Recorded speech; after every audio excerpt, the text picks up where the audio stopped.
ಆತ್ಮೀಯ ಸ್ನೇಹಿತರೆ, ಇಂದಿನ ವಿಶೇಷವೇನೆಂದರೆ ನಾವು ಮಕ್ಕಳಿಗೆ ಪೂನೂಲ್ ಅಥವಾ ಜನಿವಾರವನ್ನು ಬ್ರಹ್ಮ ಉಪದೇಶದ ಮೂಲಕ ಹಾಕಿ ಅವರ ಕಿವಿಯಲ್ಲಿ ಮಂತ್ರವನ್ನು ಹೇಳುತ್ತೇವೆ, ಗಾಯತ್ರಿ ಮಂತ್ರವನ್ನು ಹೇಳುತ್ತೇವೆ.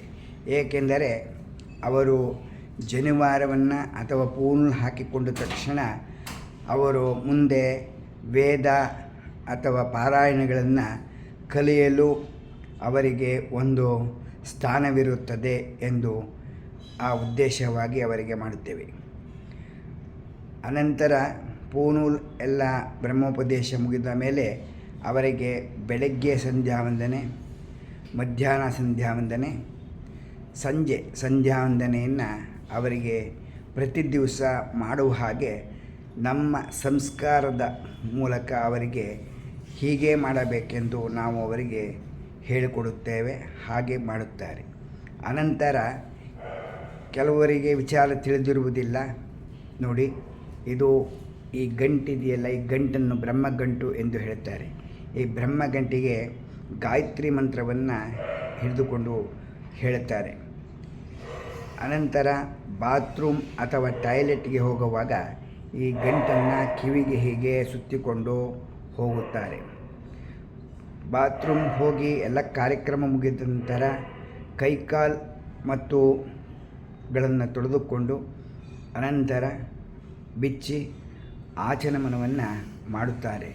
ಅಚ್ಯುತಾಯ ನಮಃ, ಅನಂತಾಯ ನಮಃ, ಗೋವಿಂದಾಯ ನಮಃ ಎಂದು ಹೇಳಿ ಕಿವಿಯನ್ನು ಮುಟ್ಟಿಕೊಂಡು ಬರುತ್ತಾರೆ. ಅಂದರೆ ಈ ನಾವು ಮಾಡತಕ್ಕಂತಹ ಜನಿವಾರವನ್ನು ಇದಕ್ಕೆ ಗೌರವವನ್ನು ಕೊಡಬೇಕು ಎಂಬ ಉದ್ದೇಶದಿಂದ ನಾವು ಮಾಡಬೇಕು ಎಂಬುದಾಗಿ ತಿಳಿಸುತ್ತಾರೆ. ಇದನ್ನು ಹಿರೇಮಂಗಳೂರು ಕಣ್ಣಾ ಮಾಮ ಅವರು ಬಹಳ ಸ್ವಾರಸ್ಯವಾಗಿ ಹೇಳಿದ್ದಾರೆ. ಮುಂದಿನ ಭಾಗದಲ್ಲಿ ಹಾಗೆ ಸ್ಕ್ಲಿಪ್ ಮಾಡದೆ ಪೂರ್ತಿಯಾಗಿ ನೋಡಿ ಎಂದು ನಿಮಗೆ ತಿಳಿಸುತ್ತೇವೆ. N Keshavan Hulikal YouTube channel. ನಮಸ್ಕಾರ. ಯಜ್ಞೋಪವೀತ ಧಾರಣೆ ಮಾಡಿದ ಮೇಲೆ ನಾವು ನಮ್ಮ ದೇಹದ ಒಳಗಡೆ ಇರ್ತಕ್ಕಂಥ ಈ ಕಲ್ಮಶವನ್ನು ವಿಸರ್ಜಿಸುವಾಗ ಹಾಗೂ ನಾವು ತೆಗೆದುಕೊಂಡಂತಹ ಈ ಒಂದು ಜೀವ ಜಗತ್ತು, ಅದರೊಳಗೆ ಜಲ ದೇವತೆ ಏನು ನಮ್ಮ ದೇಹವನ್ನು ಪ್ರವೇಶ ಮಾಡಿರ್ತಾಳೋ ಅವಳು ನಮಗೆ ಎಷ್ಟು ಪ್ರಮಾಣದಲ್ಲಿ ಇರಬೇಕೋ ಅಷ್ಟು ಪ್ರಮಾಣದಲ್ಲಿ ನಮಗಿದ್ದು ಚೈತನ್ಯವನ್ನು ಕೊಟ್ಟು ಮಿಕ್ಕಿದ್ದನ್ನೆಲ್ಲ ಪರಪ್ರಪಂಚಕ್ಕೆ ವಿಸರ್ಜಿಸೋದಕ್ಕೆ ಅವಳು ಚುರುಕು ಮಾಡುತ್ತಾಳೆ ನಮ್ಮನ್ನು. ಆ ಸಂದರ್ಭದಲ್ಲಿ ಯಜ್ಞೋಪವೀತ ಧಾರಣೆ ಮಾಡಿದವರು ಅದನ್ನು ತೆಗೆದು ಕಿವಿಗೆ ಹೀಗೆ ಸುತ್ತಿಕೊಳ್ಳುವುದರ ಮೂಲಕ ಕೂತ್ಕೊಳ್ಬೇಕು. ಕಾರಣ ಏನು ಅಂದರೆ, ಒಂದು ಭಾವನಾತ್ಮಕ ಸಂಬಂಧ, ಇನ್ನೊಂದು ವಿಜ್ಞಾನಾತ್ಮಕ ಸಂಬಂಧ.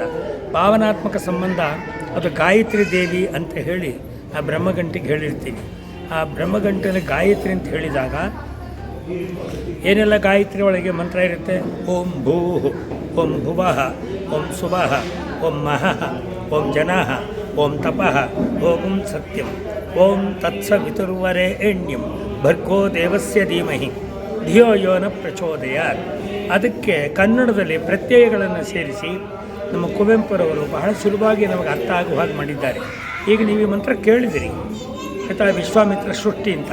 ಆದರೆ ಏನಾದ್ರು ನಮಗೆ ಅರ್ಥ ಆಯಿತಾ ಹೇಳಿದ್ರೆ ಇಲ್ಲ. ಅರ್ಥ ಆಗದಿದ್ದರೆ ನಮ್ಮನ್ನು ಈ ಮಂತ್ರ ಕೇಳಿದ ಮೇಲೆ ಇವತ್ತಿನ ಕಾಲದ ಯಾವ ವ್ಯಕ್ತಿಯೇ ಆಗಲಿ, ಯಾವ ಹುಡುಗರೇ ಆಗಲಿ, ಯಜ್ಞೋಪವೀತ ಧಾರಣೆ ಮಾಡುವಾಗ ಪ್ರಾಣಾಯಾಮ ಮಾಡಿಸ್ತಿರಲ್ಲ, ಮಂತ್ರ ಹೇಳ್ತಾರೆ, ಏನು ಅರ್ಥ ಅಂತ ಹೇಳಿದರೆ ಹೇಳ್ಬೇಕು ತಾನೆ. ಬಹುತೇಕ ನಮ್ಮಲ್ಲಿ ಪುರೋಹಿತರುಗಳು ಮಂತ್ರವನ್ನು ಹೇಳ್ತಾರೆ, ಆದರೆ ಅರ್ಥಜ್ಞಾನದ ಕಡೆಗೆ ನಮ್ಮ ಮನಸ್ಸನ್ನು ಸೆಳೆಯುವುದರಲ್ಲಿ ಕೊಂಚ ಕಡಿಮೆ. ಮಹಾನುಭಾವರು ಇದ್ದಾರೆ, ಕೆಲವರು ವಿದ್ವಾಂಸರಿದ್ದಾರೆ, ಅವರ ಅರ್ಥಸಹಿತ ಕಾರ್ಯಕ್ರಮವನ್ನು ನಡೆಸೋರಿದ್ದಾರೆ. ಆ ದೃಷ್ಟಿಯಲ್ಲಿ ಈಗ ನಾನು ಈ ಪ್ರಾಣಾಯಾಮದ ಮೂಲಕ ಏನು ನಾವು ಗಾಯತ್ರಿ ಮಂತ್ರ ಹೇಳ್ತೇವೋ ಅದಕ್ಕೆ ಕನ್ನಡದಲ್ಲಿ ನಮ್ಮ ಕುವೆಂಪುರವರು ಪ್ರತ್ಯಯ ಸೇರಿಸಿ ಎಷ್ಟು ಸುಲಭವಾಗಿ ನಾವು ಅರ್ಥೈಸಿಕೊಳ್ಳುವ ಹಾಗೆ ಮಾಡಿದ್ದಾರೆ. ಓಂ ಭೂಲೋಕ, ಓಂ ಅನ್ನುವುದು ಭೂಲೋಕ, ಓಂ ಭುವರ್ಲೋಕ, ಓಂ ಸುವರ್ಲೋಕ, ಓಂ ಮಹರ್ಲೋಕ, ಓಂ ಜನೋಲೋಕ, ಓಂ ತಪೋಲೋಕ, ಸತ್ಯಲೋಕಗಳೆಲ್ಲ ಸರಿಯಾಗಿ ಗಮನಿಸಿ. ಪ್ರಣವಾತ್ಮಕ, ಆಕೃತಿ ಇಲ್ಲ, ಪ್ರಣವಾತ್ಮಕ ಪರಬ್ರಹ್ಮ ಸ್ವರೂಪಗಳೇ ಎಂದೆಂದಿಗೂ ಎಲ್ಲಕ್ಕೂ ಪ್ರೇರಕನಾದ, ಅರ್ಥ ಆಗುತ್ತಲ್ಲ, ಎಲ್ಲಕ್ಕೂ ಪ್ರೇರಕನಾದ ಆ ಜಡ, ಆ ಶಕ್ತಿ ಇದೆಯಲ್ಲ, ಎಲ್ಲಕ್ಕೂ ಪ್ರೇರಕನಾದ ಆತ ನಮ್ಮನ್ನು ಪ್ರಚೋದಿಸಲಿ ಬುದ್ಧಿಯ ಕಡೆಗೆ. ಭೂಲೋಕ, ಭುವರ್ಲೋಕ, ಸುವರ್ಲೋಕ, ಮಹರ್ಲೋಕ, ಜನೋಲೋಕ, ತಪೋಲೋಕಗಳೆಲ್ಲ ಪ್ರಣವಾತ್ಮಕ ಪರಬ್ರಹ್ಮ ಸ್ವರೂಪಗಳೇ ಎಂದೆಂದಿಗೂ ಎಲ್ಲಕ್ಕೂ ಪ್ರೇರಕನಾದ ಆ ಭಗವಂತನ ಶ್ರೀ ತೇಜವನ್ನು, ವರ್ಚಸ್ಸು ಶ್ರೀ ತೇಜವನ್ನು ಧ್ಯಾನಿಸೋಣ. ಪ್ರೇರೇಪಿಸಲಿ ಆತನು ನಮ್ಮನ್ನು ತತ್ವಜ್ಞಾನದ ಕಡೆಗೆ. ಜಲ, ಜ್ಯೋತಿ, ರಸ, ಅಮೃತಗಳೆಲ್ಲವೂ ಮತ್ತೊಮ್ಮೆ ಹೇಳುತ್ತದೆ ಪ್ರಣವಾತ್ಮಕ ಪರಬ್ರಹ್ಮ ಸ್ವರೂಪಗಳೇ ಎಂದೆಂದಿಗೂ. ನಾಳೆ ಬದಲಾಯಿಸೋಕ್ಕಾಗಲ್ಲ, ನಾಡದ್ದು ಬದಲಾಯಿಸೋಕ್ಕಾಗಲ್ಲ. ಜಗತ್ತಿರೋವರೆಗೂ ಜಲ, ಜ್ಯೋತಿ, ರಸ, ಅಮೃತಗಳೆಲ್ಲವೂ ಪ್ರಣವಾತ್ಮಕ ಪರಬ್ರಹ್ಮ ಸ್ವರೂಪಗಳೇ ಎಂದೆಂದಿಗೂ. ಆದ್ದರಿಂದ ಜಲ ಅನ್ನುವುದು ಅದು ನಮಗೆ ಪವಿತ್ರ, ನಮ್ಮನ್ನು ಕಾಪಾಡ್ತಕ್ಕಂಥ ಒಂದು ಸಂಸ್ಕೃತಿ. ಆಪೋಗ ಇದಗಂ ಸರ್ವಂ ವಿಶ್ವಭೂತಾನ್ಯಾಪ ಪ್ರಾಣವ ಆಪ ಪಶವ ಆಪೋನ್ನಮಾಪೋ ಮೃತಮಾಪ ಸಮ್ರಾಡಾಪೋ ವಿರಾಡಾಪ ಸ್ವರಾಡಾಪ ಛಂದಾಗಸ್ಯಾಪೋ ಜ್ಯೋತಿಗಶ್ಯಾಪೋ ಯಜೋಗಶ್ಯಾಪ ಸತ್ಯಮಾಪ ಸರ್ವಾ ದೇವತಾ. ಇವೆಲ್ಲವೂ ಎಲ್ಲಿದೆ? ಸರ್ವಾ ದೇವತಾ. ಆಪೋ ಭೂರ್ಭುವ ಸಾಪರೋಮ್ ಹೇಳಿರ್ಬೋದು, ಇವೆಲ್ಲ ಎಲ್ಲಿದೆ ಹೇಳಿ? ಸರ್ವಾ ದೇವತಾ ಯಾವುದರಲ್ಲಿದೆ? ನೀರಿನಲ್ಲಿದೆ.